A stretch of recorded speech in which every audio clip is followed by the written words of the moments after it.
Shalom. Selamat pagi Bapak Ibu yang terkasih dalam Tuhan Yesus. Kita ada sukacita pada pagi hari ini untuk kita beribadah pada Tuhan Yesus ya. Untuk kita bersyukur dan terima kasih pada Tuhan. Sebelum kita memulai ibadah kita, saya silakan ambil satu sejenak untuk mohon pimpinan dari Tuhan.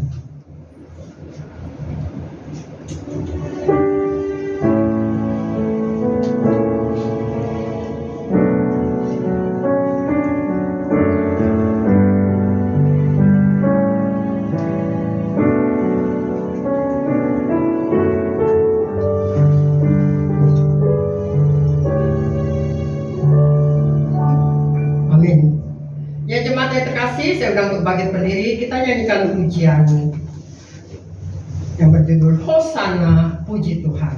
Minggu ini kita masuki Minggu Palma.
Memelihara ciptaannya untuk selama-lamanya. Amin.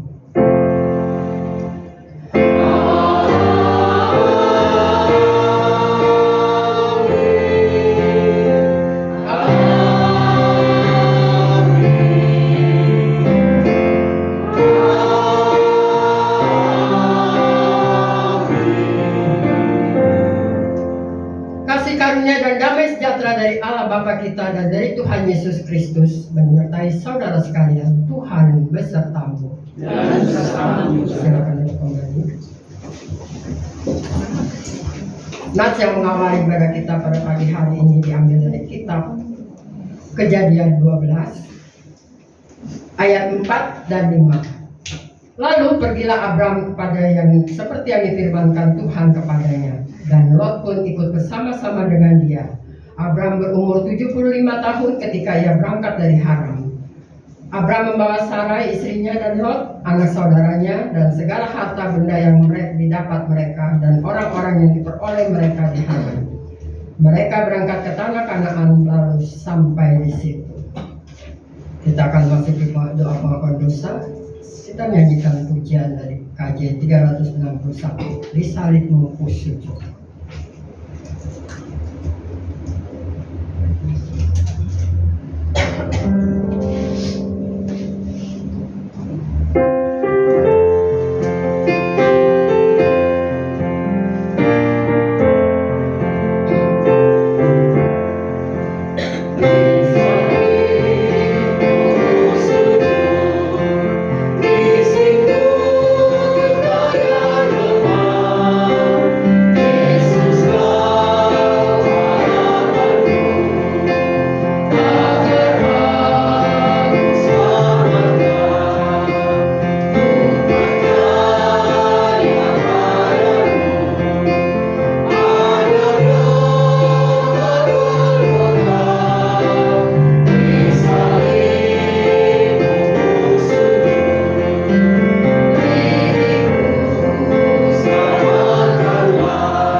Ya Bapak Ibu yang terkasih, kita akan memasuki doa pengakuan dosa.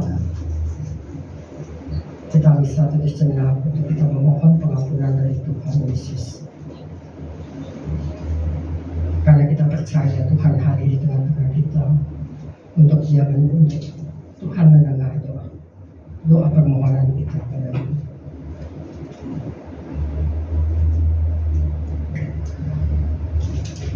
Bapa di surga, kami ucap syukur dan terima kasih Tuhan. Kau sudah memberikan kami kesempatan kembali untuk kami boleh beribadah kepada-Mu ya Tuhan. Kau memberi kesempatan kembali kepada kami untuk kita pada saat ini. Kami memohon pengampunan dari-Mu ya Tuhan. Dan pagi hari ini kami berteduh, kami memohon dengan seluruh hati kami. Kami buka hati kami ya Tuhan, untuk kami mendengar suara-Mu ya Tuhan Yesus.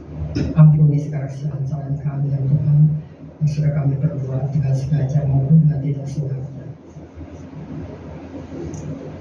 Berbelas kasihlah pada kami ya Bapa anak-anak pada pagi hari ini yang memohon pengampunan dari-Mu. Terima kasih ya Tuhan Yesus. Kami serahkan sisa ibadah ini dalam tangan-Mu ya Tuhan.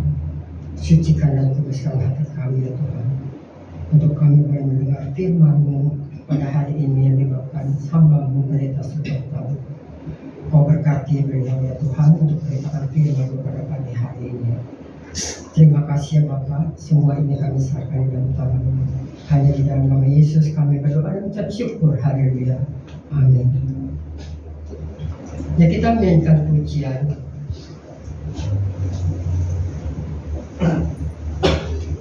Saya sudah berjemaah berdiri, kita akan mendengarkan berita anugerah pada pagi ini. Berita anugerah diambil dari kitab Roma 12 ayat 3. Berdasarkan kasih karunia yang dianugerahkan kepadaku, aku berkata kepada setiap orang di antara kamu, janganlah kamu memikirkan hal-hal yang lebih tinggi daripada yang patut kamu pikirkan, tetapi hendaklah kamu berpikir begitu rupa sehingga kamu menguasai diri menurut ukuran iman yang dikaruniakan Allah pada kamu masing-masing. Demikianlah berita anugerah dari Tuhan. Damai Tuhan bersama kita.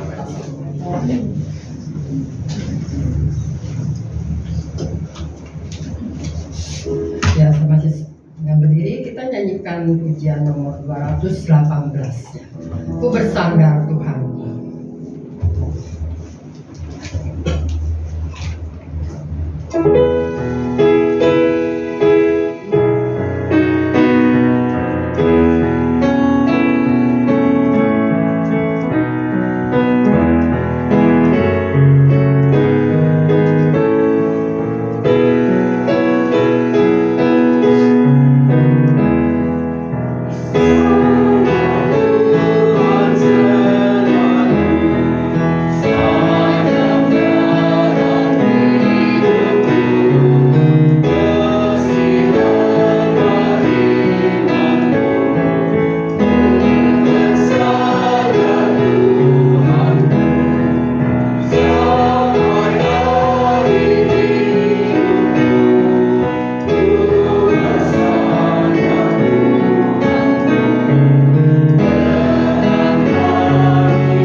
persiapkan hati kita untuk kita mendengar firman Tuhan yang disampaikan oleh hamba-Nya Pendeta Sultan.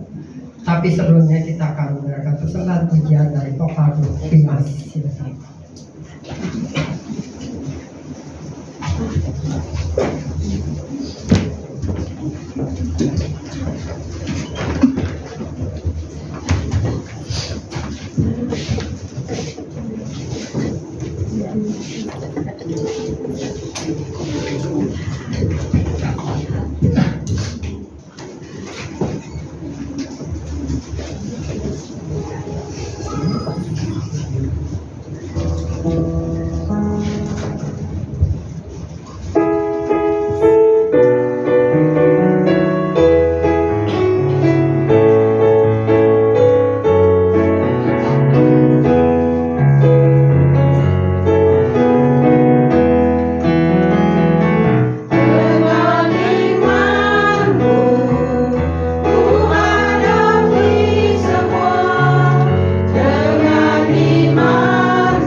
Mari kita akan mempersiapkan hati kita untuk mendengar pemberitaan firman Tuhan pada pagi ini. Kita akan berdoa.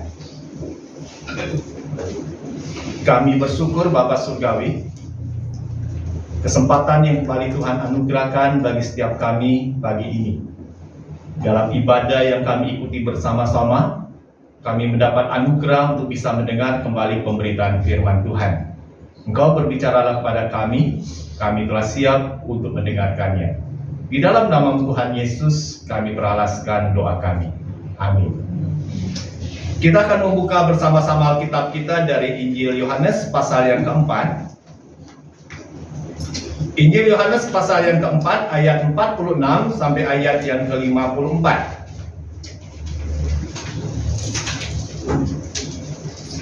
Sudah mendapatkan semua? Kita akan membacanya secara bergantian. Saya akan membaca ayat yang bernomor genap, kemudian jemaat sekalian akan membaca ayat-ayat yang bernomor ganjil secara bergantian sampai ayat yang ke-54. Injil Yohanes pasal yang keempat, ayat yang ke-46. Maka Yesus kembali lagi ke Kana di Galilea, di mana ia membuat air menjadi anggur. Dan di Kapernaum ada seorang pegawai istana, namanya anaknya sedang sakit. Ketika ia mendengar bahwa Yesus telah datang dari Galilea,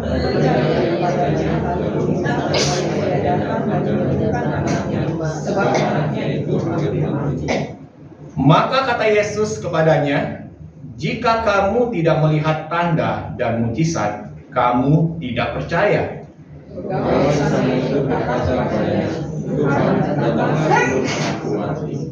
Kata Yesus kepadanya, pergilah, anakmu hidup.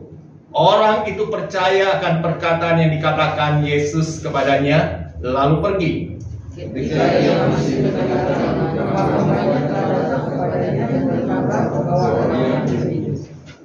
Dia bertanya kepada mereka, pukul berapa anak itu mulai sembuh?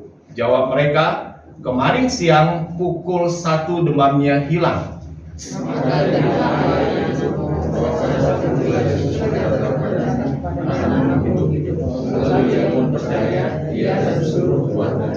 Dan itulah tanda kedua yang dibuat Yesus ketika ia pulang dari Yudea ke Galilea.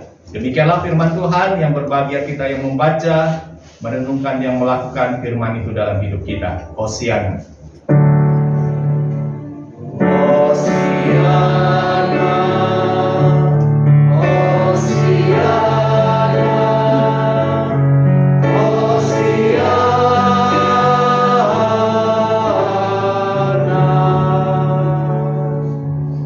Shalom, selamat pagi jemaat yang dikasihi Tuhan. Hari ini kita bersyukur kalau kita memperhatikan di depan, lilinnya sudah dinyalakan 6 lilin. Ya, berarti minggu ini kita sudah memasuki minggu Prapaskah yang ke-6, atau yang dikenal sebagai Minggu Palem atau Minggu Palma. Di dalam kita memaknai akan Minggu Palem, kita melihat bagaimana antusiasnya orang-orang yang ada di Yerusalem pada masa itu di dalam mereka menyambut Yesus yang memasuki kota Yerusalem. Jadi mereka melambai-lambaikan daun-daun palem, kemudian menghamburkan pakaian mereka, lalu Yesus naik di atas seekor keledai memasuki kota Yerusalem itu. Pertanyaan bagi kita, ketika kita melihat apa yang dicatat di dalam Alkitab, bahwa di balik segala kegembiraan yang terjadi itu, nggak ada orang yang menyangka bahwa setelah itu akan ada sebuah peristiwa, rangkaian peristiwa di mana Kristus harus menanggung penderitaan. Kalau kita tahu bahwa di depan nanti ada sesuatu yang akan mencelakakan kita, apa akan kita lakukan sebetulnya? Misalnya hari ini kita ada di gedung gereja, lalu ada orang kasih tahu kepada kita, nanti ketika 1 jam dari sekarang, engkau akan mengalami celaka. Mau pulang nggak dari gereja? Kan udah dikasih tahu nih, 1 jam ke depan, engkau akan mengalami kecelakaan. Mau pulang nggak dari gereja?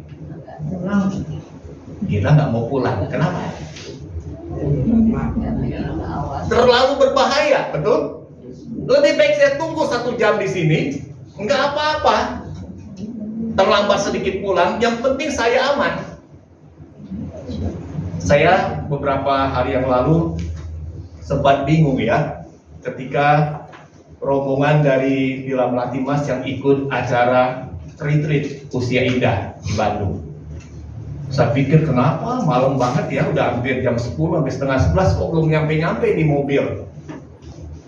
Ternyata dapat berita mobilnya ada masalah. Ya, ada bunyi, ada gangguan apa seperti itu di mesin atau apa. Jadi sopirnya agak was-was, takut kalau jalannya terlalu cepat di tol bisa mengalami kecelakaan. Para lansia yang ada di mobil lebih milih yang mana? Mau jalan mobilnya cepat tapi nggak menjamin selamat, atau jalannya pelan-pelan tapi ujungnya selamat? Jalannya pelan-pelan. Betul. Karena kita sudah tahu nanti kalau ada apa-apa karena mobilnya mengalami kerusakan, kalau ada apa-apa lebih baik kita pelan-pelan sampai di tempat tujuan dengan selamat. Nah, sekarang kita coba membayangkan di Minggu Palem ini, Kristus sudah tahu bahwa dia pada akhirnya harus mengalami kematian, mengalami penderitaan sampai puncaknya dia akan tergantung di atas kayu salib. Harusnya dia bisa menghindar, ya. Harusnya dia bisa mengalihkan, mengamankan dirinya supaya tidak mengalami penderitaan itu. Tetapi justru Yesus melangkah dengan langkah iman yang teguh untuk dia menggenapi apa yang jadi rencana Allah buat kehidupan dia bagi pengampunan dosa umat manusia. Jadi di tengah segala kemeriahan orang menyambut kehadiran Yesus memasuki kota Yerusalem itu, Yesus dengan langkah yang lantang, dia memasuki dan dia tahu bahwa di depan nanti dia harus mengalami kesengsaraan. Nah, di minggu malam ini kita akan belajar firman Tuhan yang berbicara tentang melangkah dengan iman. Saya ingat ketika seseorang itu mau melakukan sebuah perintah yang diperintahkan oleh seseorang, tentunya dia akan menuntut dulu yang namanya bukti untuk bisa menjadi pegangan bahwa dia berani melangkah ke sana. Saya beberapa bulan ini mendapatkan tugas untuk menjadi konsulen di Jambi, GKI Jambi. Saya ingat kembali kira-kira sekitar 20 tahun yang lalu, waktu pertama kali saya menginjakan kaki di kota Jambi. Ya, saya belum pernah sama sekali, karena pada waktu itu diutus dari kampus untuk praktek pelayanan 1 tahun di Jambi. Saya nggak pernah tahu kota Jambi seperti apa, tetapi saya tetap melangkahkan kaki, karena saya tahu bahwa pesawat yang akan saya naiki tujuannya jelas, dari Jakarta sampai di Jambi, itu jelas tujuannya. Nggak mungkin dia akan mengalihkan ke tujuan yang lain, karena sudah ada jadwalnya. Dari Soekarno-Hatta mendaratnya nanti di Sultan Taha di kota Jambi. Terus apakah saya begitu yakin bahwa saya akan sampai di sana, sampai di alamat tujuan itu? Saya yakin. Kenapa? Karena yang akan menjemput saya nanti ketika saya mendarat di bandara itu pendetanya. Jadi bagi saya, wah, aman-aman aja nih, ya, siapkan segala sesuatu. Dan pada waktu itu perginya juga sendirian, belum ada keluarga, sendirian, jadi masih aman. Naik pesawat, mendarat di Jambi, sampai di bandara di Jambi, jemput oleh pendetanya untuk dibawa ke alamat tujuan, aman. Nah, tetapi kita melihat apa yang dicatat di dalam nats pendahuluan di dalam ibadah hari ini. Bicara tentang seorang tokoh yang namanya Abraham. Sebelum dia jadi Abraham, namanya itu Abram. Siapa di sini dari jemaat? Seorang perantauan ketika datang ke Jakarta.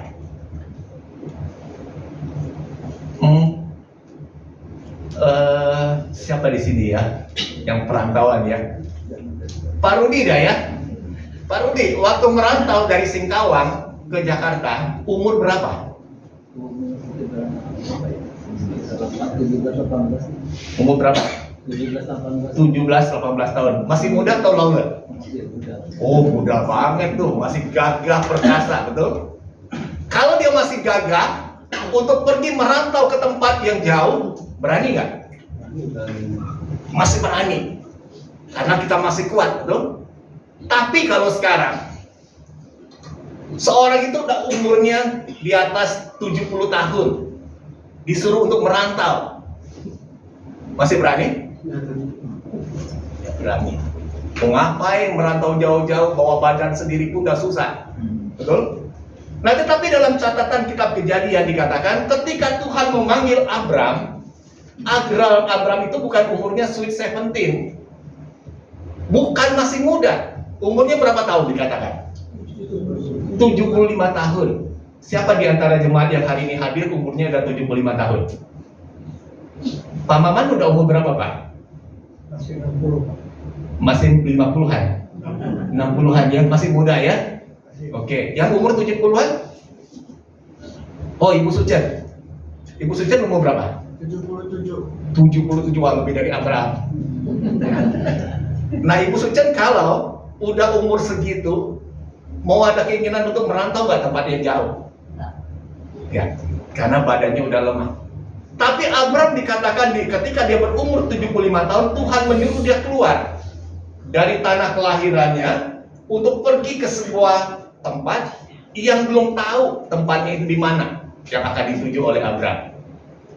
Dan pada waktu itu Dia berangkat itu bukan sendirian. Kalau sendiri masih enak ya, susah sendiri, nggak banyak dipikirin. Tapi dia berangkat itu bersama dengan istrinya, bersama dengan keponakannya, dan juga rombongan orang-orang yang dia dapatkan di negeri kelahirannya itu. Jumlahnya besar. Sekarang ini kalau kita mau berpindah tempat, bawa harta benda kita dalam bentuk apa? Tabungan. Punya rumah, rumahnya jual dulu ya, masukkan ke tabungan. Punya mobil, punya harta benda yang lain dijual dulu, uangnya masukkan ke tabungan. Berangkatnya pakai apa jadinya? Cukup pakai kartu ATM. Aman. Kita bayangkan Abraham ketika dia keluar dari negeri kelahirannya menuju ke negeri akan Tuhan berikan bagi dia. Yang dia bawa itu harta bendanya. Harta bendanya dalam bentuk apa? Hewan, kambing domba, onta, sapi. Wah, repot nggak kira-kira? Ini menempuh perjalanan loh. Perjalanan itu bukan perjalanan cuma 1-2 hari nyampe, enggak. Jauh perjalanan. Dalam waktu yang panjang, dengan jumlah orang yang begitu besar, dia melangkah mengikuti pimpinan Tuhan. Kenapa dia berani melakukan perjalanan seperti itu? Karena dia beriman kepada siapa pribadi yang menyuruh dia untuk berpindah, yaitu Tuhan. Jadi dia melangkah dengan langkah iman atas tuntunan Tuhan. Dia meyakini bahwa Tuhan akan memimpin perjalanan dia untuk sampai di negeri yang Tuhan janjikan itu. Ini yang dicatat di dalam Alkitab. Nah, sekarang kita akan memperhatikan apa yang dicatat di dalam catatan kitab Injil Yohanes tadi. Di dalam catatan Injil Yohanes pasal yang keempat juga mengisahkan tentang pribadi yang melangkah dengan langkah iman. Dicatat di dalam kisah ini ada satu orang pribadi, dan pribadi ini bukan orang sembarangan dicatat di dalam Alkitab. Siapa dia sebetulnya? Yang datang kepada Yesus. Coba kita memperhatikan di ayat yang ke-46. Maka Yesus kembali lagi ke Kana di Galilea, di mana ia membuat air menjadi anggur, dan di Kapernaum ada seorang pegawai istana, anaknya sedang sakit. Mungkin kalau kita baca ayat 46 kita bingung loh. Yesus kan ada di Kana. Kenapa terus tahu-tahu meloncat di Kapernaum? Ada Kapernaumnya di sana. Apakah Kana dengan Kapernaum itu kota yang berdekatan? Dia berdekatan. Enggak jauh berdekatan. Jadi ketika saya coba membaca kisah ini, dikatakan Yesus kembali ke Kana, tahu-tahu ceritanya loncat, dan di Kapernaum ada seorang yang pegawai istana yang datang kepada Yesus. Itu kotanya berdekatan. Di antara Kana yang ada di Galilea dengan di Kapernaum. Daerahnya itu nggak terlalu berjauhan. Jadi pada waktu itu ada seorang dikatakan datang menjumpai Yesus. Siapa orang ini? Orang ini adalah pegawai istana. Jadi dia punya jabatan yang cukup tinggi. Dia datang ingin berjumpa dengan Yesus. Apa sebetulnya yang menggerakkan dia untuk datang kepada Yesus? Alkitab mencatat, ia datang kepada Yesus karena dia mengalami masalah, pergumulan. Pergumulan apa yang sedang dia hadapi saat itu? Anaknya sedang sakit. Sebagai orang tua, kalau anak sedang sakit, itu tergantung dari sakitnya apa dulu. Itu mempengaruhi suasana hati kita. Kalau sakitnya yang biasa-biasa, sakitnya apa? Batuk pilek. Sakitnya apa? Demam. Kira-kira hatinya masih tenang-tenang nggak? Tenang-tenang aja pasti. Ya, kalau batuk pilek, kasih aja obat Bodrek misalnya, Bodrexin. Suruh dia istirahat sebentar juga sembuh. Enggak terlalu mengkhawatirkan. Tetapi di dalam Alkitab dicatat anak dari pegawai istana ini mengalami sakit, dan sakitnya parah yang membuat anaknya hampir mati. Wah, bicara tentang hampir mati, Ini buat orang tua tenang nggak? Wah, dah tidur loh. Ya.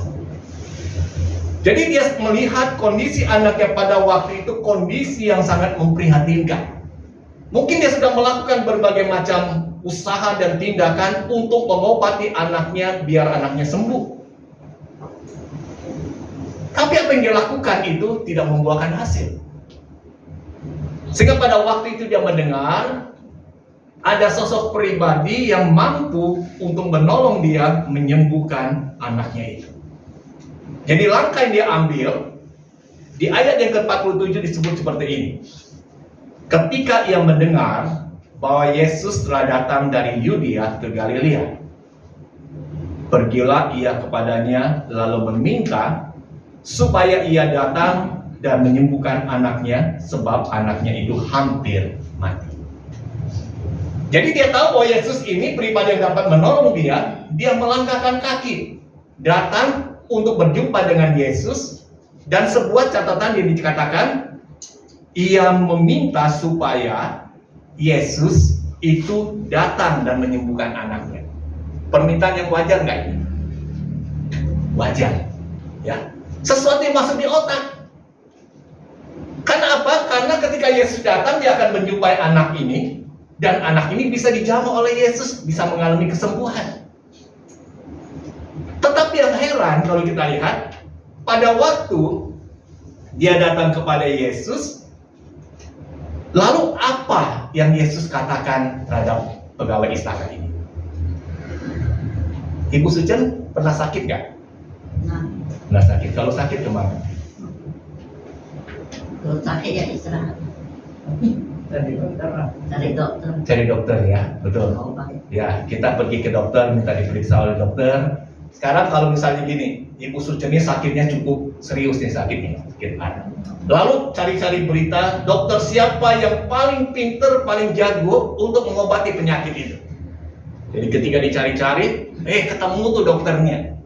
Dengan penuh semangat, datang menjumpai berobat kepada dokter. Harapan Ibu Sucen ketika ketemu sama dokter, apa yang dokter mau lakukan pada Ibu Sucen? Untuk mengobatin supaya Ya, caranya gimana nih? Pertama kan bercakap-cakap dulu ya. Ibu sakitnya apa? Aduh dokter, saya kepalanya pusing, muter-muter kemana-mana. Terus nafsu makan juga, aduh nggak bisa makan sama sekali. Mau tidur nggak bisa tidur. Mau apa-apa juga badan begitu lemah, tidak ada tenaga. Kita cerita kepada dokter. Setelah itu dokter lakukan apa? kasih obat.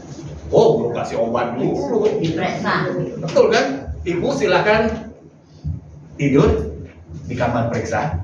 Lalu dia keluarkan stetoskop kan? Dia dengerin apa, detak jantung segala macam. Kemudian, ayo silakan buka mulutnya, dilihat lagi mulutnya, lidahnya keluarin, seperti itu kan? Iya.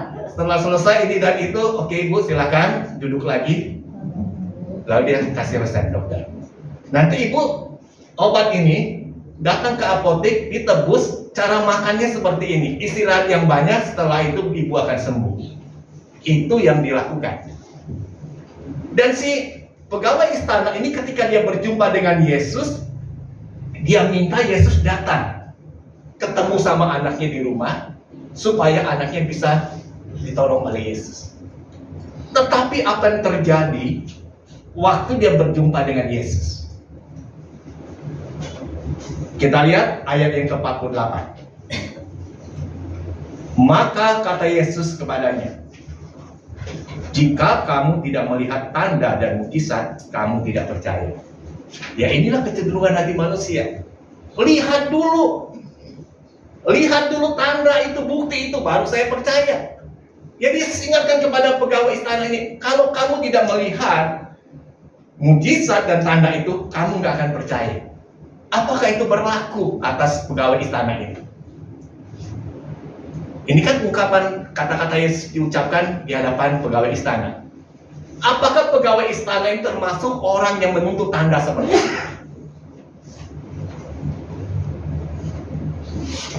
Kita lihat di ayat 49. Pegawai istana itu berkata kepadanya, "Tuhan, datanglah sebelum anakku mati." Dia tidak tetap menuntut kepada Yesus, "Datanglah bersama-sama dengan aku ke rumahku sebelum anakku itu mati," karena dia sekarang udah hampir mati. Jawaban Yesus atas permintaan dari pegawai istana ini ayat 50. Kata Yesus kepadanya, "Pergilah, anakmu hidup." Dongkol nggak kalau kita dengar kata-kata ini?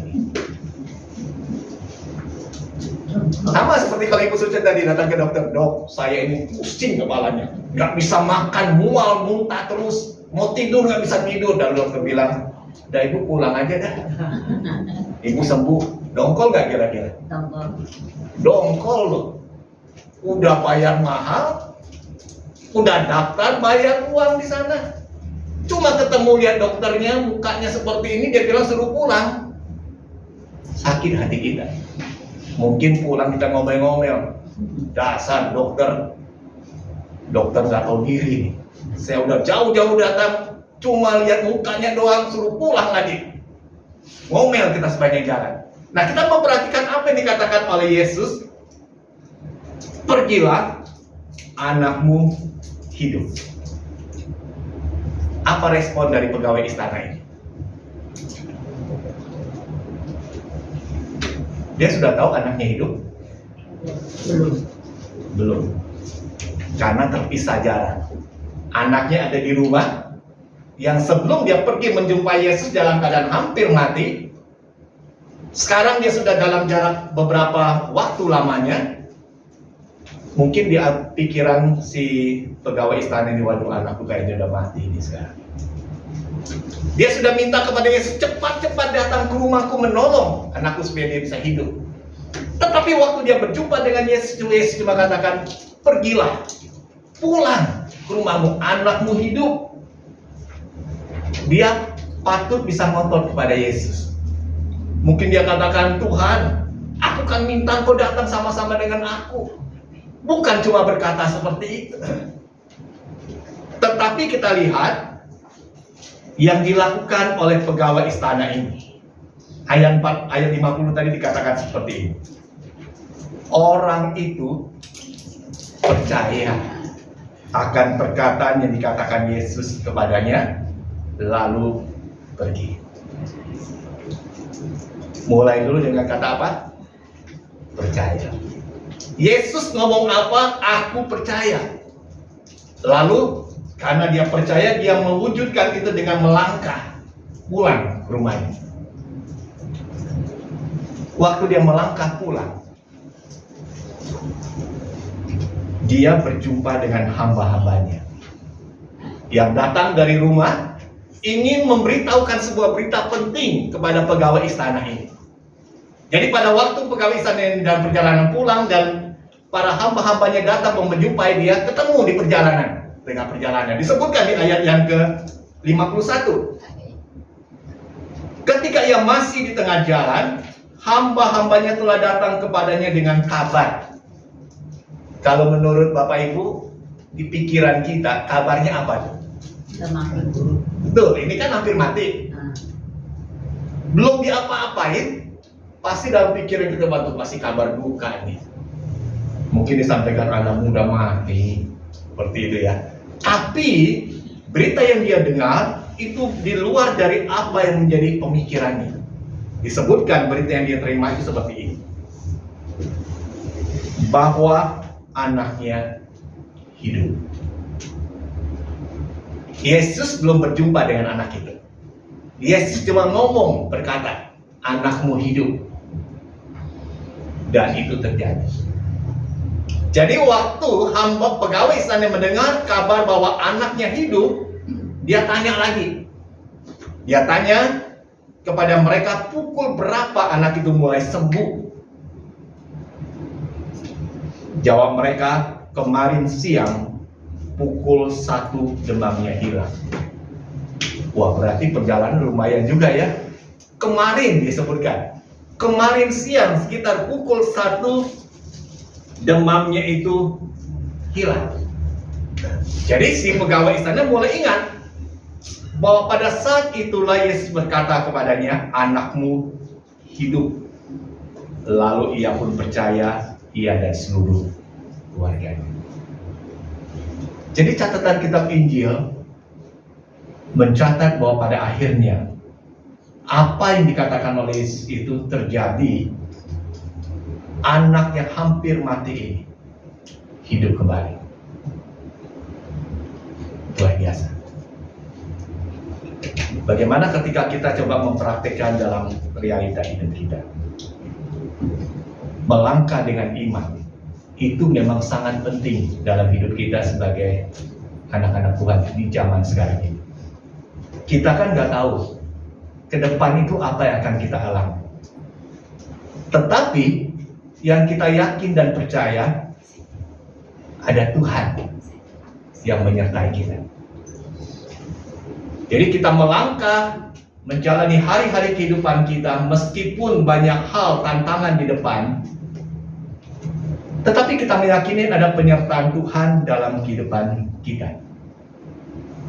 Berarti bolehkah kita mengimani segala hal yang akan terjadi dalam kehidupan kita? Boleh saja. Tetapi kita boleh memperhatikan satu peringatan, satu prinsip yang diajarkan oleh firman Tuhan di dalam catatan berita anugerah hari ini. Coba kita melihat di dalam catatan berita anugerah, di dalam surat Roma pasal 12 dikatakan apa di sana? Roma 12 ayat yang ketiga. Ini pernyataan dari Rasul Paulus, dia katakan seperti ini. Berdasarkan kasih karunia yang dianugerahkan kepadaku, aku berkata kepada setiap orang di antara kamu. Ingat ya, Paulus memperingatkan kepada setiap orang di antara kamu. Orang-orang yang telah menerima kasih karunia Allah yang sama. Disebutkan seperti ini. Janganlah kamu memikirkan hal-hal yang lebih tinggi daripada yang patut kamu pikirkan. Tetapi hendaklah kamu berpikir begitu rupa sehingga kamu menguasai diri menurut ukuran iman yang dikaruniakan Allah kepada kamu masing-masing. Kita bulan Februari yang lalu sudah bersama-sama mengikuti pemilu ya. Banyak sekali calon-calon legislatif, caleg-caleg yang mencalonkan diri. Para caleg-caleg ini kira-kira punya kemampuan nggak secara finansial? Biaya yang dia harus keluarkan untuk mendukung dia bisa terpilih. Punya kemampuan nggak kira-kira? Nggak semua, nggak ya? Nggak semua. Menjadi caleg untuk bisa terpilih itu biayanya nggak kecil. Saya berbincang dengan beberapa orang yang katakan untuk jadi caleg supaya terpilih di DPRD tingkat 2 itu minimal 3M. Besar atau kecil 3M ya? Besar atau kecil 3M ini? Bukan ember loh ya, miliar. Kalau konglomerat kecil 3M itu. Tapi kalau orang-orang biasa 3M itu bukan kecil, besar. Kalau nggak punya kemampuan tapi tetap ngotot, akhirnya gimana supaya bisa ada biayanya?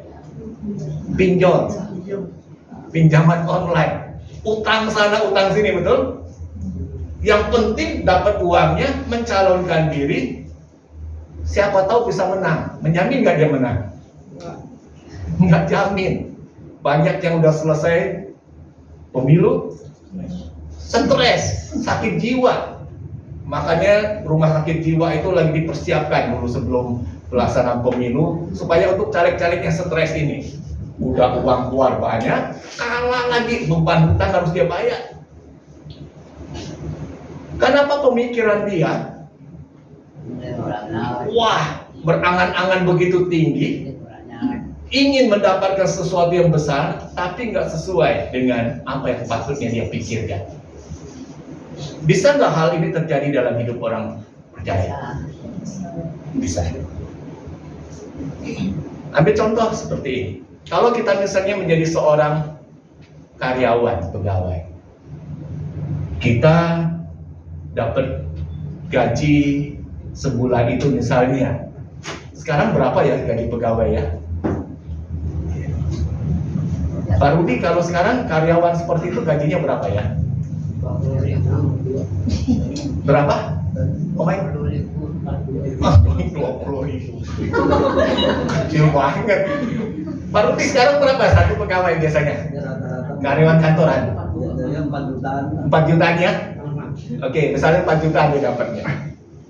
Sebagai seorang karyawan kan punya cita-cita ini. Saya mau punya rumah.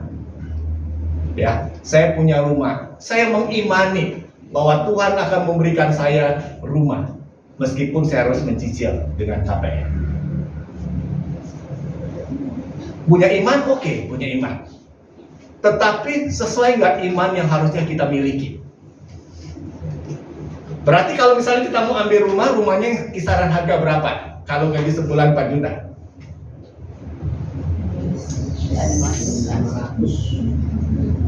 Kita berapa kisarannya? Berani yang ngambilnya 10M? Nggak sesuai dengan kapasitas kita. Mungkin sekitar 200-an juta. Masih sesuai dengan kapasitas iman kita. Betul, dia beriman, betul. Saya beriman Tuhan akan mencukupkan itu. Tetapi firman Tuhan katakan, engkau berpikir sedemikian rupa sesuai dengan apa yang Tuhan berikan, karuniakan sesuai dengan kadar imanmu itu. Jangan sampai kita berangan-angan terlalu wow. Saya hanya sebagai seorang karyawan misalnya yang mendapat tunjangan 4 juta. Tapi saya berangan-angan, Tuhan, aku mau punya rumah di Gading Serpong. Harganya berapa? 5M Tuhan. Aku beriman teguh, berdoa puasa Tuhan tiap hari. Terkabul nggak kira-kira ya? Kalau nggak terkabul, apa yang terjadi dengan dia? Stres, betul. Dan inilah yang kadangkala kita dengan alasan beriman, kita memaksakan diri. Ya, kita memaksakan diri. Jadi kembali lagi coba kita lihat, memperhatikan apa yang dikatakan di dalam surat Roma ini. Janganlah kamu memikirkan hal-hal yang lebih tinggi daripada yang patut kamu pikirkan. Tetapi hendaklah kamu berpikir begitu rupa, sehingga kamu menguasai diri menurut ukuran iman yang dikaruniakan Allah kepadamu masing-masing. Setiap kita ada kapasitas iman yang Tuhan karuniakan bagi kita. Pakai itu menurut kemampuan yang Tuhan berikan bagi kita. Jangan terlampau wah besar. Jangan sampai kita terkecoh oleh hal-hal pengajaran-pengajaran yang membuat kita kadang-kala menyalahkan Tuhan. Kalau kita memperhatikan catatan di dalam Injil Lukas, Injil Yohanes tadi, pegawai istana cuma memintakan, Tuhan sembuhkan anakku. Terlampau besar nggak ya? Enggak. Yesus sudah ingatkan, kalau engkau tidak melihat tanda dan mukjizat, engkau nggak percaya. Si pegawai ini katakan, Tuhan, aku mau, Tuhan ikut aku ke rumahku untuk menyembuhkan anakku.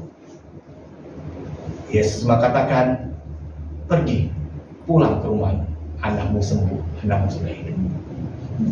Dia mau percaya itu, dan dia melangkah dengan langkah iman dan mukjizat itu terjadi. Nah, jadi biarlah kita pada pagi ini, ketika kita mendengar kembali pemberitaan firman Tuhan, kita sama-sama sekarang sedang melangkah, menjalani hari-hari kehidupan kita masing-masing.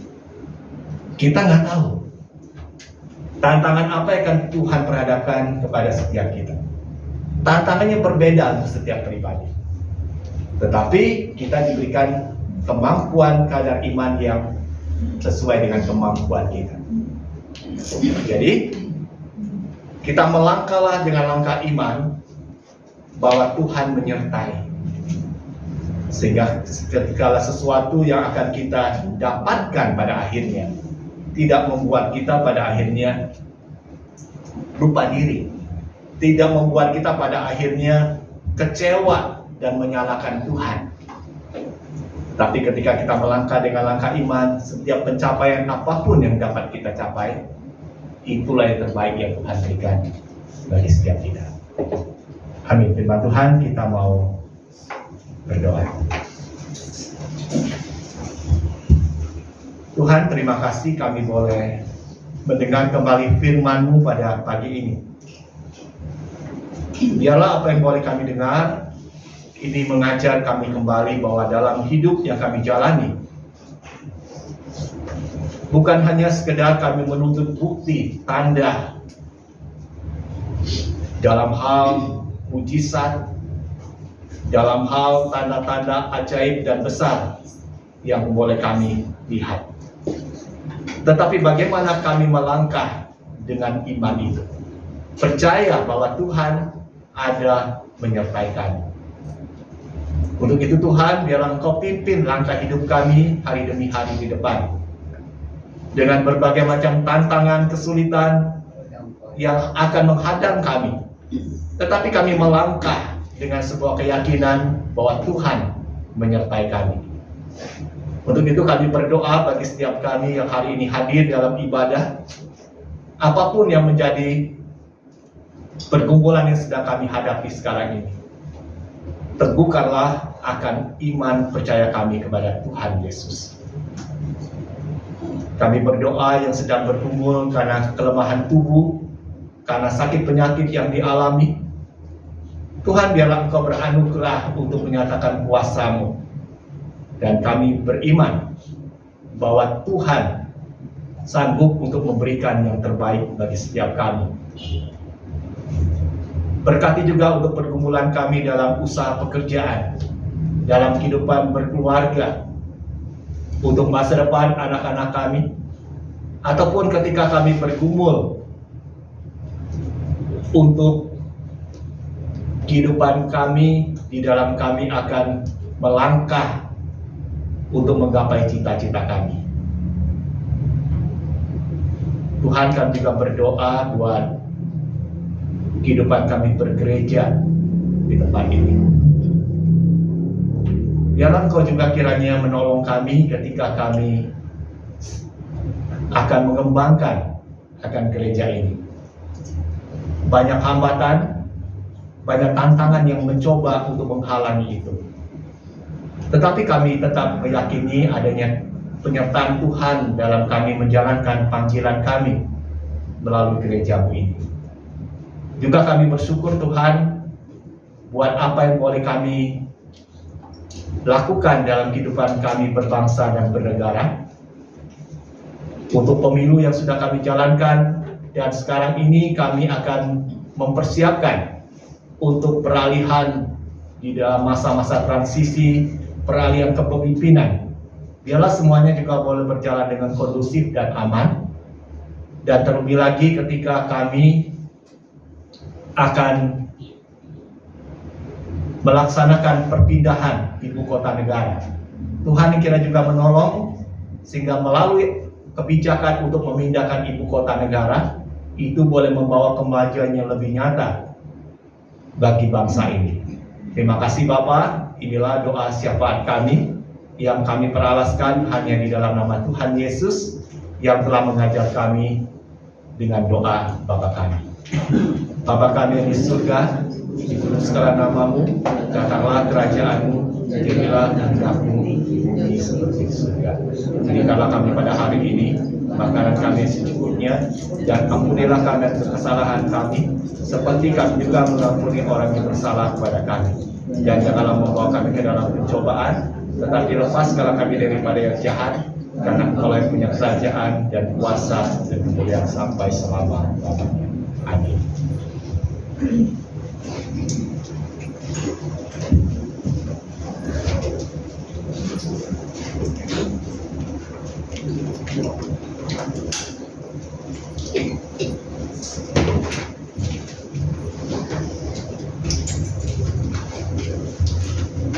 Saya berdiri.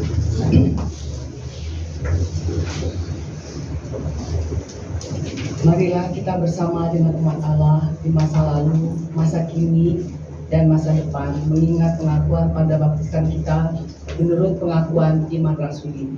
Aku percaya kepada Allah, Bapa yang Maha Kuasa, Hari langit dan bumi, dan kepada Yesus Kristus, Anak yang tunggal Tuhan kita, yang dikandung daripada Roh Kudus, lahir dari anak darah Maria, yang menderita sengsara di bawah pemerintahan Pontius Pilatus, disalibkan, mati dan dikuburkan, turun ke dalam kerajaan maut, pada hari yang ketiga bangkit pula dari antara orang mati, naik ke surga, duduk di sebelah kanan Allah, Bapa yang Maha Kuasa, dan dari sana ia akan datang untuk menghakimi orang yang hidup dan yang mati. Aku percaya kepada Roh Kudus, gereja yang kudus dan am, persekutuan orang kudus, pengampunan dosa, kebangkitan orang mati, dan hidup yang kekal. Amin. Silakan duduk.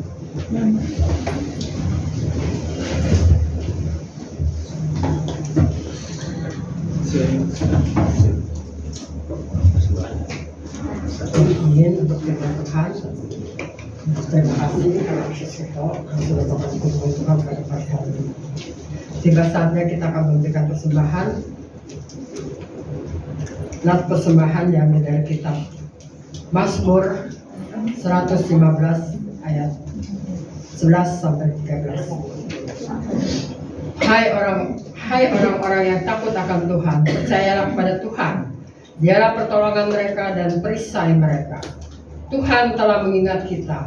Ia akan memberkati kaum Israel, memberkati kaum Harun, memberkati orang-orang yang takut akan Tuhan, baik yang kecil maupun yang besar.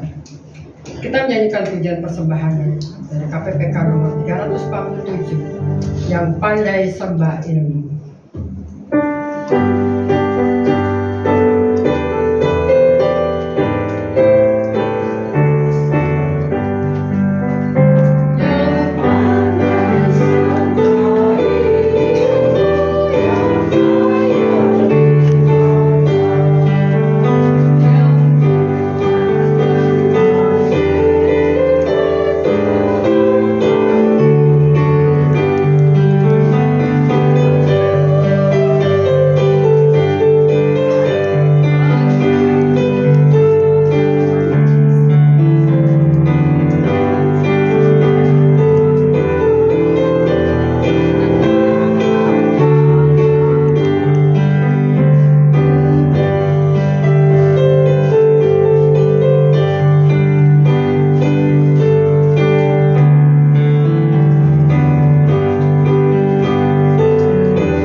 Segala puji syukur kami hanya kepadamu saja ya Tuhan Yesus.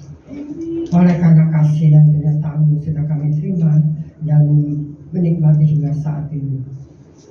Terima kasih ya Tuhan untuk firman yang telah kami dengar pada hari ini yang dibawakan oleh hamba-Mu Pendeta Sutopo. Bapa di surga, terima kasih Engkau sudah memberikan kesempatan untuk memberikan persembahan pada hari ini. Berkati ya Tuhan Yesus persembahan kami, agar persembahan ini dapat menyenangkan hati-Mu dan untuk memperluas kerajaan-Mu di tempat ini. Terima kasih ya Tuhan Yesus, hanya di dalam nama Yesus kami sudah berdoa dan mengucap syukur. Haleluya. Amin. Ya, kita akan mengakhiri ibadah kita pada pagi hari ini. Kita menyanyikan pujian dari KPPK nomor 155. Ku percaya di Bukit Kalvari.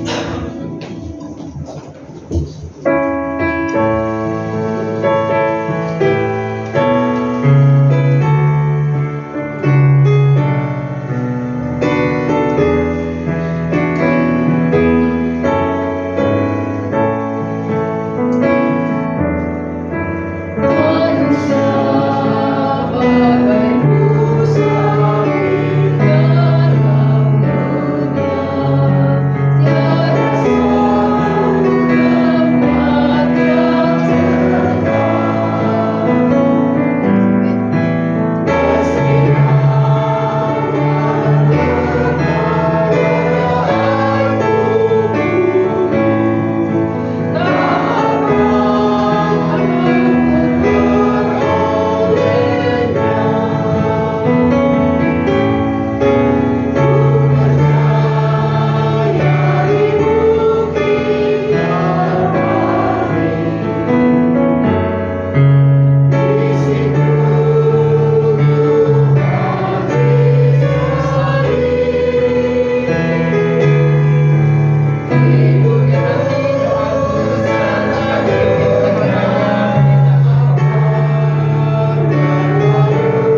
Jemaat yang dikasihi oleh Tuhan Yesus Kristus, arahkanlah hatimu kepada Tuhan.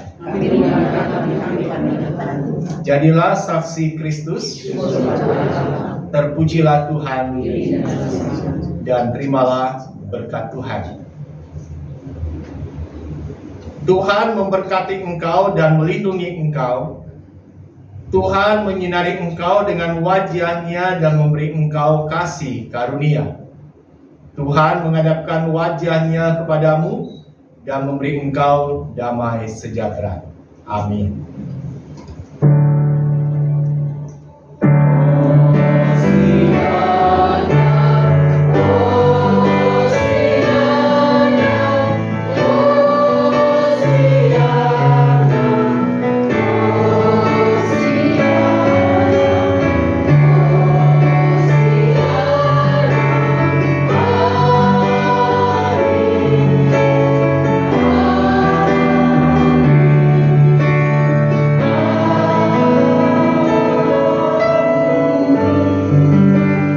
Ya, selesai sudah ibadah kita pada pagi hari ini. Silakan duduk ambil satu sejenak untuk mengucap syukur pada Tuhan. Terima kasih, Tuhan Yesus berkati dan selamat siang. Sebentar ya, kita akan mendengarkan pengumuman dari bidang persekutuan. Ya, saya silakan Jerry.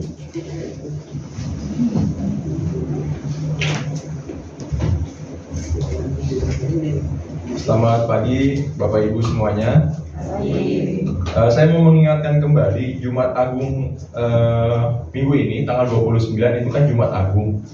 Buat Bapak Ibu yang mau ikut Jumat Agung, kita kan gabungan ke Kelapa Gading, bisa mendaftarkan dirinya pada hari ini ke Diakan Lisun ya, supaya kita bisa atur untuk transportnya. Jadi Bapak Ibu mohon yang mau ikut Jumat Agung ke Kelapa Gading tanggal 29 ini bisa mendaftarkan ke Ibu Lisun pada hari ini. Untuk kumpulnya kita jam berapa Pak Suto? 7:30 biasanya ya? Iya.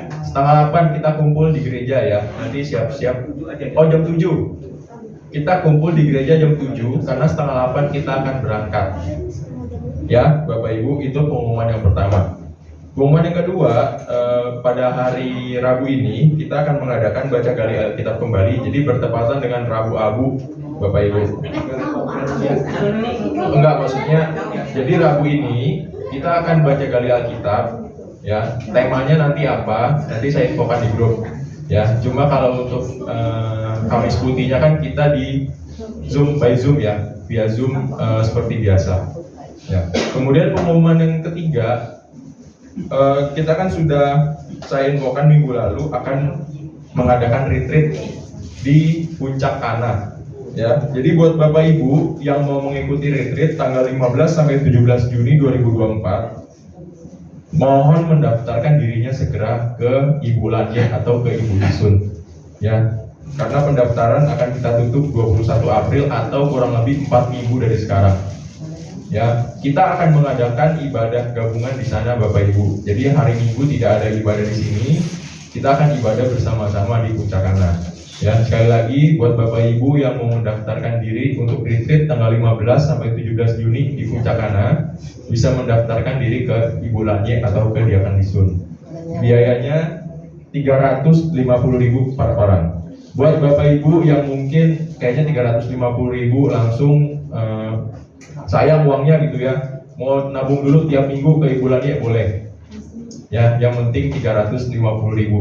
Ya Bapak Ibu, itu saja pengumuman dari bidang persekutuan. Terima kasih Bapak Ibu.